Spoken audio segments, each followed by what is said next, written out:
Hello, hello. Welcome to this week. We are chatting about macros and counting or tracking macros. Have you ever wondered if you should be tracking macros? You have some friends who do it. They found some success with it. Maybe, maybe not. Well, we're here to help you figure out if that is the right track for you. So I'm going to list a few pros, a few cons, and then we can chat about more if that's right for you as an individual or not. So obviously some pros to counting your macros is that you're controlling your calories. You're knowing exactly what you're eating. You're paying attention to how many calories you're burning as well. And that can help you lose weight by restricting that calorie count. Another pro would be if you're paying attention, it can help teach you what the appropriate macros are for you, whether that be total calories, whether that be the amount of protein, the amount of carbs, or amount of fat. Playing around with those numbers, adjusting them can help see what that does to your body and how it makes you feel.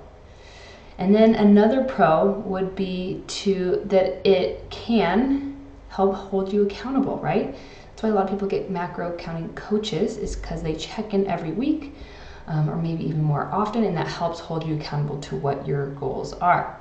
Now, on the flip side, some cons. So the obvious one, so many people do not like tracking or counting macros because it can be, quote unquote, a hassle.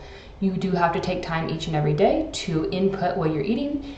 You are supposed to weigh your food for it to be more precise, and that can be a hassle for people. Another con would be that it can lead to an obsessive or perfectionist type mindset, because you're like, oh, this is something I can control. This is great. I'm going to really control exactly what I eat. And that can become too obsessive and be controlling of your life to the point where when you go out with friends or you go out and you actually want to enjoy something, you're stuck in that mindset of, nope, I got to stick exactly to my macros.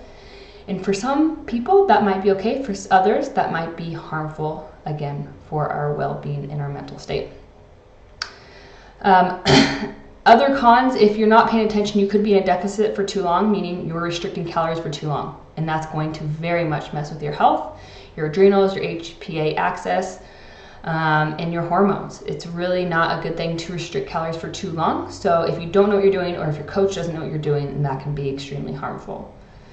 And then the last most important thing to me is it doesn't pay attention to quality of food. And that matters arguably more than the quantity of food, because the quality of food can regulate how much you actually eat, your cravings. It's a natural way to regulate what the amount that you're eating without feeling restricted. So if you're listening to this and you're still not sure, please reach out to us and we can help you. I do provide macro counting if that's something you want in the short term, but I also help with not macro counting, figuring out how to figure out what macros and foods are right for you for your specific goals in your body. All right, hope you guys have a great week. Please check out the blog if you want more information or reach out.